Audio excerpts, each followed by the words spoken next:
Oi, eu sou a Lil Desiludida, arquiteta e quase artista. Nesse vídeo eu te pergunto se você já pensou como a casa brasileira mudou ao longo do tempo. De banheiros no quintal até os apartamentos mínimos. O livro História da Casa Brasileira de 1989, de Carlos Lemos, mostra como a arquitetura acompanhou ou não a vida das pessoas. E claro, tem umas tretas muito boas no meio disso tudo. A conceituação do que seja uma casa pode parecer complicada. No dia a dia, a gente nem pensa muito nisso, simplesmente mora. Como diz o autor, abre aspas, nós simplesmente moramos, fecha aspas. Ou seja, estamos ali, ocupamos o espaço, sem refletir muito sobre o que isso significa. Afinal, ninguém acorda de manhã e pensa, por que eu moro aqui e não dentro de uma caverna? Mas talvez alguém já tenha considerado isso depois de ver o preço do aluguel. A função básica da casa é o abrigo, proteção contra o sol, a chuva, o vento, o calor e o frio.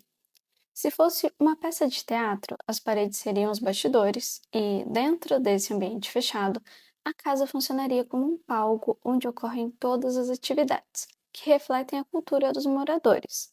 E na plateia, poderiam ter sentados os pensamentos divertidamente de cada pessoa da casa. A casa também reflete o conhecimento técnico de construção de uma comunidade. Essa frase pode parecer solta, mas faz sentido quando lembramos que o saber fazer é passado de geração em geração. Como que se constrói uma parede? Ninguém vai dizer, ah, só faz aí. Esse conhecimento ele tem valor histórico e cultural. Para quem já ouviu falar do termo programa de necessidades, basicamente ele se refere às expectativas do morador sobre as atividades que serão realizadas na casa. Se a gente fosse projetar uma casa agora, você poderia me dizer: eu quero uma cozinha para preparar os alimentos, uma sala para lazer, quartos para dormir, banheiro para higiene, área de serviço para limpeza. Dependendo da necessidade, ainda poderia ter um escritório ou um outro ambiente específico. No geral, a casa brasileira organiza suas funções em três agrupamentos: as atividades de repouso, lazer e serviços. Como o tempo foi passando, o avanço da indústria da tecnologia e de métodos construtivos, eles reduziram algumas funções dentro de casa. A casa viu suas funções serem reduzidas, já que os eletrodomésticos foram substituindo essas funções. Para o autor, o que determina um tipo de casa, além da região e da cultura do povo, é a classe social. Ela influencia diretamente, abre aspas, no conjunto de critérios que regem a superposição ou distribuição de atividades dentro de um mesmo espaço. Isso explica por que, em moradias de baixa renda, é comum que um único cômodo tenha várias funções. A sala de estar pode ser ao mesmo tempo uma sala de jantar e um quarto. A cozinha pode se tornar um espaço de convivência e receber pessoas. O quarto pode ter uma TV e funcionar como uma sala. E isso quando a pessoa não mora em um estúdio ou em um cômodo só, o que piora ainda mais essas sobreposições. Já nas casas de classe alta, cada atividade tem o seu próprio espaço. Um bom exemplo disso é a casa da Mayra Card e do Rich Cousin. Lá, eles têm um escritório, um canil, o quarto para os empregados, a brinquedoteca para as crianças e até uma adega de vinhos. Talvez eles coloquem até um cômodo só para guardar o whey protein. Claro que, quando o livro foi escrito em 1989, não existia celular e nem computador por todo o canto da casa. Mas, mesmo assim, já havia ambientes que acumulavam funções. Nos anos 2000, para quem já não se lembra, era comum uma sala de estar ter uma mesinha no canto para um computador positivo, que a gente também entrava com internet de escada. E hoje, com os apartamentos da MRV e similares, essa realidade continua. Cada metro quadrado conta. Os espaços acabam acumulando mais de uma função, impactando diretamente na qualidade de vida dos moradores. O autor afirma que, abre aspas, lazer e repouso, fecha aspas, será o grande tema das casas do futuro. Se o futuro ao qual ele se referia era o nosso presente, ele provavelmente nem imaginava a obsessão brasileira pela varanda gourmet. Hoje, o lazer na classe média é quase um item essencial. Pode ser a churrasqueira ou a piscina no quintal, e também nas comunidades, a laje vira um espaço de lazer para o churrasco e o banho de sol. Os condomínios também incorporam essa ideia. Pode ter piscina, jardim e, quem sabe, até uma academia particular.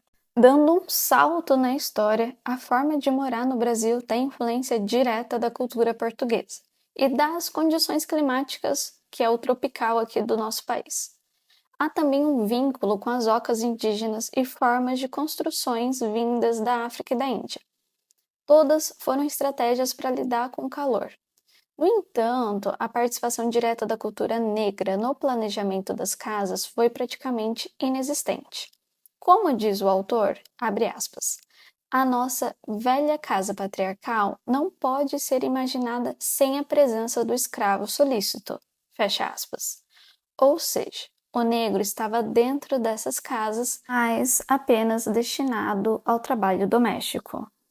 A casa portuguesa, de maneira geral, se manifestou no Brasil através da sua aparência, por meio de técnicas e materiais que tinham a tentativa de copiar os modismos estilísticos da época. Mas foi aqui, com as questões socioeconômicas e o clima, que determinaram arquiteturas próprias, uma coisa bem brasileirinha. Um dos pontos importantes na diferença entre a casa brasileira e a portuguesa é que, apesar de Portugal valorizar a casa a partir do fogão, sendo ele o centro de calor, no Brasil isso não se deu da mesma forma. Além disso, as residências latifundiárias isoladas a uma grande distância de qualquer vila ou outra casa criaram a necessidade de construir uma igreja para uso diário da família e acomodações para os viajantes que visitassem a propriedade.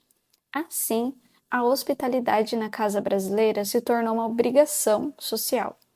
Antes era quase obrigatório e possivelmente um sinal de status ter uma igrejinha. Agora, o símbolo de status é ter uma academia em casa e virar maromba. As residências rurais também impactaram no esvaziamento parcial das casas na cidade, já que muitas ficavam vazias porque os donos moravam na zona rural. Enquanto em Portugal as propriedades de minifúndio elas convergiam para a vila, concentrando-se em torno das igrejas, escolas e comércios, no Brasil essa dinâmica foi diferente. A presença de escravos na casa brasileira também foi um diferencial em relação à portuguesa, mesmo nas áreas urbanas. O que mais se aproximou do modelo português foi a construção das cidades. Ainda assim, no final do século XIX, a arquitetura portuguesa começou a perder espaço no Brasil, principalmente em cidades como Belém e São Luís, e logo depois no Rio de Janeiro. A arquitetura comum no período colonial refletia um desejo de reproduzir o estilo da terra de origem, ou seja, Portugal. E se existisse um Pinterest nessa época, todas as pesquisas seriam sobre a aparência das casas portuguesas para copiar aqui. Mas, além desse desejo de imitação, havia um outro grupo sem acesso ao Pinterest português, que buscou seu próprio jeito de construir. Isso é a arquitetura vernacular, que, por definição, é feita pelo povo, com seu limitado repertório de conhecimento e dentro de um ambiente específico. Suas técnicas construtivas são bem características e adaptadas ao clima, já que os materiais utilizados são determinados pelo meio ambiente. Como diz o autor, a arquitetura vernacular é, abre aspas, uma expressão cultural, fecha aspas, pois suas necessidades são expressas por meio dos costumes e hábitos de uma determinada população. Não está ligada a modismos ou estilos arquitetônicos formais. Em vez disso, adapta-se ao lugar, à mão de obra disponível e ao pensamento do usuário. Isso se manifesta principalmente nas cidades. Nesse ponto surgem duas vertentes arquitetônicas. A arquitetura vernacular, inspirada pelos portugueses, mais presente nas áreas rurais, e a arquitetura urbana, que apresenta menos variações entre as diferentes cidades. Enquanto as famílias da elite viviam em seus latifúndios, o restante da população urbana era composta por comerciantes, burocratas e pessoas mais humildes. Entre eles, existiam basicamente dois tipos de moradias. As casas maiores, geralmente de brancos abastados que possuíam escravos domésticos, e as casas mais simples, ocupadas pelos mais pobres, que podiam ser entre mulatos e mestiços, que muitas vezes não tinham qualquer qualificação e cujas moradias serviam apenas para abrigo. Havia uma clara distinção entre os tipos de residência. As casas da classe dominante costumavam ter a cozinha separada da residência principal, enquanto as moradias mais simples mantinham o fogão dentro do espaço de convivência. Isso acontecia porque o fogão trazia muito calor para o interior da casa. Além disso, a justificativa para a cozinha separada estava na presença do escravo solícito, que realizava as tarefas domésticas fora de casa. O percurso até a refeição podia ser um pouco mais longo, mas também era comum haver duas cozinhas, uma interna com um pequeno fogão e outra maior, conhecida como cozinha suja, utilizada para preparos mais demorados, como doces tipo a goiabada ou branqueamento do açúcar mascavo. À medida que as índias, que também trabalhavam nessas casas, e as cozinhas foram sendo substituídas, a presença da mulher portuguesa foi se tornando mais relevante na sociedade, e as necessidades dessas casas também se modificaram. Apesar de grande semelhança entre as moradias, as dificuldades de comunicação da época fizeram com que as técnicas construtivas fossem disseminadas pelo interior do Brasil por meio da exploração territorial. Mesmo com grande influência europeia, materiais e métodos como a taipa de pilão, encontrada em São Paulo, também podia ser encontrada no Rio Grande do Sul. Grande parte desse material histórico se perdeu. Quase todas as casas rurais dos primeiros séculos desapareceram, restando apenas documentos escritos por naturalistas que percorreram o interior do Brasil. As diferenças climáticas não são exclusivas do Brasil. No próprio território português, há contrastes entre o norte e o sul do país, o que pode ter influenciado na adaptação das construções brasileiras. Os portugueses chegaram aqui em um novo ambiente e tentaram adaptar-se, o que deu origem a soluções arquitetônicas como os engenhos de telhado único e com varanda, especialmente em Pernambuco. O alpendre, tipicamente brasileiro, é um prolongamento do telhado sustentado por colunas, criado para gerar sombra e conforto térmico. Disse que as varandas foram trazidas da Índia, pois os portugueses teriam percebido a eficiência climática dessas estruturas nos bangalôs. No entanto, segundo o autor, não há documentação que comprove essa teoria. Eis que um alpendre pode vir a ser uma varanda, mas nem toda varanda é um alpendre. A varanda é um espaço de lazer e convivência na casa tropical, enquanto o alpendre é uma construção anexa à casa, projetada com uma função específica de proteção e sombreamento. A casa colonial urbana mantinha praticamente a mesma planta pelo Brasil, diferenciando-se apenas pela técnica construtiva. Era comum encontrar casas geminadas em terrenos estreitos e compridos. Para os comerciantes abastados, ao contrário dos senhores de engenho em suas moradias rurais, as casas geralmente eram assobradas, não assombradas, com a loja ou comércio no andar de baixo. Mas os sobrados não eram exclusivos das classes mais ricas. Em terrenos ruins, estreitos ou inclinados, essa tipologia se tornava uma solução prática. O sobrado podia ter um piso acima ou abaixo do nível da rua, e até os porões eram considerados sobrados. No século XIX, com a chegada da galera popular, que nesse caso era a corte portuguesa que estava chegando ao Brasil, no Rio de Janeiro, em 1808, até a Primeira Guerra Mundial, em 1914, as casas brasileiras passaram por mudanças significativas. A corte trouxe o luxo e as novidades da Revolução Industrial. como o vidro plano e transparente que se popularizou nas janelas cariocas. Aquele negócio de acordar com os galos e dormir ao pôr do sol foi para o espaço com a melhoria da iluminação residencial. Segundo o autor, essa transformação, abre aspas, abriu a sala de jantar, as varandas às visitas e os jantares sociais tornaram-se moda, fecha aspas. Objetos que antes eram restritos a igrejas e cemitérios tornaram-se legal, como os vasos de flores passaram a decorar as casas. Também tinham caixas de música, relógios de parede, espelhos de cristal nas salas nobres, porcelanas e tapetes. Agora conferiam um status social ao interior das residências. Mas, junto com essa sofisticação, veio também uma onda higienizadora, imposta pela corte, que, em nome da civilização, eliminou sem hesitação elementos arquitetônicos até então tradicionais, como construções estreitas, treliças de balcão em madeira nas fachadas e os muxarabis. Tudo isso para dar lugar à modernidade do Império. A melhoria na comunicação entre as cidades e a expansão da estrada de ferro acelerou essa transformação, fazendo com que as mudanças se afastassem das soluções regionais e tornassem a estética das cidades mais homogênea. As cidades mais ricas acompanhavam as tendências da elite e internacionais, enquanto as mais pobres mantinham sua aparência antiga. Foi nesse contexto que surgiram os palacetes, que contrastavam esteticamente com a construção vernacular tradicional. O ecletismo arquitetônico reinava, misturando estilos e dando origem a residências luxuosas, que facilmente se confundiam entre São Paulo, Rio de Janeiro ou Salvador. Essa ostentação foi financiada pelo comércio da borracha e pelo cultivo do café.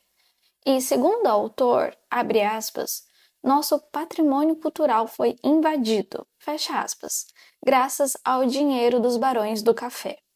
A busca pela modernidade redefiniam os conceitos de conforto, e os novos casarões passaram a simbolizar o engajamento com essa novidade, importando arquitetos, pedreiros e materiais de construção diretamente da Europa e dos Estados Unidos. Mas a realidade local nem sempre combinava com essas mansões em estilo Luís XVI, que alguns barões tanto admiravam. Essa nova forma de viver fez com que as áreas de serviço fossem empurradas para os porões, mesmo em terrenos planos, e surgisse a necessidade de duas cozinhas, uma no porão e outra no andar superior. As empregadas domésticas estrangeiras, preferencialmente brancas, dormiam no porão, enquanto os empregados, num sentido ainda mais próximo da escravidão, ficavam nos fundos da casa, dando origem à famosa edícula da casa urbana brasileira. Não é o objetivo aqui discutir em detalhes como cada região do Brasil construiu suas casas, mas é importante entender que, a partir do século XIX, as casas brasileiras passaram por um processo de homogeneização estética. As soluções locais foram sendo substituídas por tendências universalistas, que nem sempre consideravam as peculiaridades de cada região e cultura brasileira. Na segunda metade do século XIX, aumentou o número de janelas nas fachadas, e os corredores laterais, descobertos, se tornaram comuns devido ao uso de calhas. Muitas casas eram alugadas e possuíam porões habitáveis, que ficaram maiores com o tempo. O dinheiro do café e de investimentos, que não era o Little Tiger, ia para a compra de imóveis. As casas de classe média, ainda influenciadas pelos hábitos coloniais, mantinham a varanda como acesso principal à sala, que passou a contar com um novo ambiente, chamado gabinete, destinado à leitura e às atividades intelectuais. A cozinha, por sua vez, podia ter acesso pelo corredor lateral, enquanto a sala de jantar assumia uma função central na casa, tornando-se um cômodo de passagem obrigatória entre os outros ambientes. No final do século, a vida doméstica mudou com a chegada da luz, da água e do gás, Uma mudança considerável foi o banheiro dentro de casa. Antes, conforme faziam os portugueses, as necessidades fisiológicas tipo totô e xixi ficavam na área externa e separadas da casa, e o banho era feito no dormitório com bacia. Mas, com a água potável, banho e necessidades básicas passaram a ocupar o mesmo espaço, com um leve empurrão da influência norte-americana. Para facilitar e baratear as tubulações, a tecnologia juntou o banheiro e a cozinha lado a lado. Com o surto industrial e o progresso das cidades, surge a moradia popular. E nesse contexto, o caso paulistano é bastante emblemático. Foram os cortiços. O crescente interesse por morar na cidade criou um problemão: falta de moradia.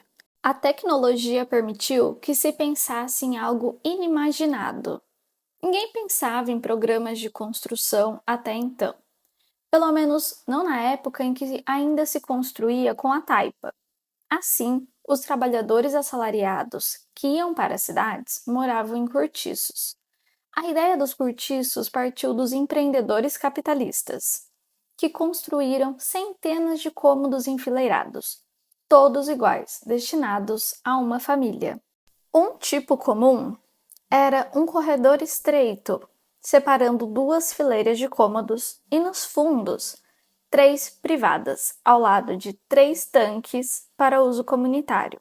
Além dos perigos à saúde, por se tratar de um ambiente insalubre, os cortiços ocupavam terrenos baixos ou loteamentos clandestinos, áreas que não interessavam aos industriais.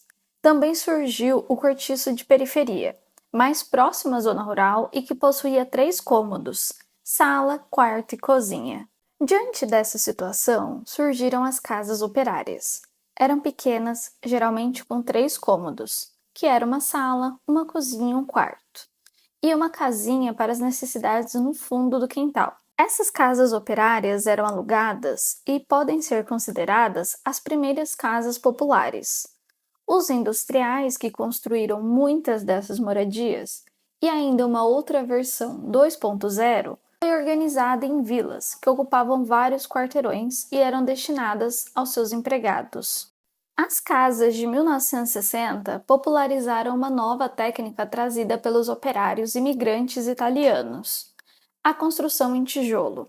Até então, a técnica paulista predominante era a taipa de pilão, mas o tijolo queimado começou a ser anunciado como uma solução moderna. No século XX, tudo, exatamente tudo, era importado da Europa. Só que com a Primeira Guerra Mundial, os materiais pararam de chegar e a indústria nacional não tinha capacidade de fabricação. Foi então que os Estados Unidos começou a enviar objetos de decoração para cá. Aos poucos, as revistas de decoração e construção vindas dos States passaram a ser consumidas, alterando significativamente a arquitetura brasileira. Entre 1915 e 1918, houve uma paralisação de grandes obras, mas parece não ter afetado muito o cara de ideias nacionalistas Ricardo Severo. Engenheiro e arqueólogo português, se uniu ao arquiteto Ramos de Azevedo. Severo, nas horas vagas, dedicava-se à sua paixão. Adorava abrir sua revistinha de referências lusitanas e estudar a fundo suas raízes portuguesas. Ele saiu para dar palestrinha pelo país e o coach da arquitetura neocolonial convenceu os amigos arquitetos que era uma boa ideia um novo estilo arquitetônico. Assim é o neocolonial, com meia dúzia de referências do passado em um passo a passo seguido à risca, que se popularizou na década de 20 adiante. Largos beirais, frontões curvos como as igrejas do século XVIII, vergas de arco nas portas e janelas, treliças, painéis decorativos. Tudo isso foi artificialmente construído e também com tijolinho à vista. Tudo decorativo. Como cita Lemos, abre aspas, alheio a qualquer tradição, fecha aspas, escrito em um tom bem crítico.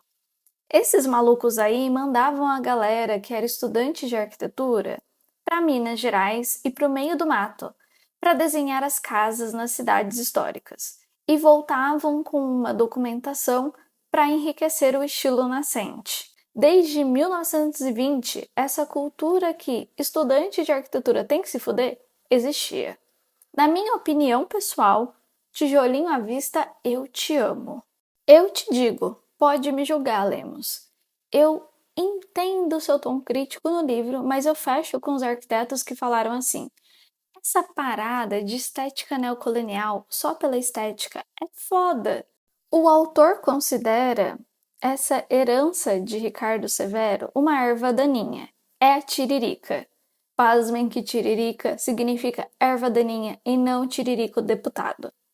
Essa arquitetura, segundo ele, garantiu aos bairros residenciais uma afirmação nacionalista, sempre muito atrelada à ascensão burguesa. A copa, nessa época, era definida como uma área de estar da família. Basicamente, o lugar onde você coloca os móveis novos para impressionar as visitas. Fora isso, um local esporádico e morto. Era só para ostentar a mobília. Com o tempo, a união entre a copa e a cozinha se disseminou entre a classe média e os operários. Na década de 1930, os eletrodomésticos surgiram para facilitar a vida das donas de casa, o que impactou no tamanho das lavanderias, que foram reduzidas. Imagina só, nos anos 50, lançaram a primeira máquina de lavar. Antes disso, foi a vida toda lavando roupa na mão, que nem uma camponesa. Se fosse assim comigo, eu usaria uma única roupa até ela desmanchar. E você aí sofrendo, porque sua profissão pode ser substituída por IA, mas quem se preocupou com os pianistas que foram substituídos pelo rádio? Depois disso, o resto é história. As residências em Art Deco e Art Nouveau uniram arte e arquitetura, trazendo modernidade com os materiais inovadores como concretos, tapetes, vitrais, louças, vasos, pinturas e esculturas. A casa do arquiteto, Warchavik, que simboliza o modernismo no Brasil, foi duramente criticada pelo autor, pois sua planta ainda se apoiava em raízes ecléticas e parecia atrasada por utilizar tijolos. Onde já se viu não usar concreto armado que está sendo usado desde os anos 70? Continuar construindo, que nem disse o autor, abre aspas, cobertura em telhas de barro do tempo de Dantes, fecha aspas. Achei afrontoso. Em uma leitura que o autor afirma ser imparcial, ele faz uma crítica à casa, de Warchavik, que eu nem pesquisei o nome para ver como que fala, dizendo que, abre aspas, não passa de uma construção neocolonial, sem beiral e sem certos detalhes do estilo, fecha aspas. A planta é conservadora e a modernidade expressa apenas na estética da casa, sendo ecletismo de qualquer jeito. Os modernistas, considerados de verdade, insistiam em alterar os espaços dada a modernidade, tecnologia e as novas ideias de conforto para o lar. A casa popular, no período de industrialização após a Segunda Guerra Mundial, possibilitou a autoconstrução, que criou essas desordenadas casas, onde o dormitório era isolado e a sala de estar se confundia com a cozinha. Tornou-se características da casa popular a superposição de atividades de estar, lazer e serviços num mesmo espaço, enquanto a classe média hamburguesada gosta do outro tipo de superposição, como o sofá-cama para coabitar o mesmo espaço, tanto de lazer quanto de descanso, cada um com a sua guilty pleasure. A televisão foi um fenômeno que uniu a sala de jantar à sala de estar, transformando a primeira em apenas um espaço de passagem. Em 89, ninguém imaginava que o celular faria com a nossa cabeça. Foi a TV que, na verdade, separou o almoço em família e criou o conceito de living room. Traduzindo, eu vou viver na sala porque vou assistir TV o dia todo. Isso influenciou a decoração, criando uma necessidade de conforto e matou completamente a copa. Não dá bem para definir o conceito de casa moderna aqui, porque no Brasil existia de tudo. Ao mesmo tempo, desde as casas coloniais até as que seguiam as modas internacionais. Aqui é o Brasil. O modernismo brasileiro foi inspirado pelo Le Corbusier, o Frank Lloyd Wright, o Oscar Niemeyer e Vila Nova Artigas. Essas são as casas que aprendemos na faculdade como arquitetura moderna, mas que na realidade são minorias. Basicamente, aproveitaram a tecnologia construtiva para criar grandes vãos ou espaços amplos, sugerindo um novo modo de vida. O livro dedica apenas 2 páginas ao modernismo, usando mais imagens do que palavras, o que para mim deixa claro que parte desse movimento foi um delírio coletivo do Le Corbusier que convenceu Lúcio Costa a projetar Brasília com Oscar Niemeyer. Brevemente, o autor aborda os apartamentos, que seguiram muito mais os interesses do mercado imobiliário do que os costumes dos habitantes. O processo de metropolização das cidades gerou a necessidade do autoadensamento, que isso quer dizer colocar o máximo de famílias no menor espaço possível.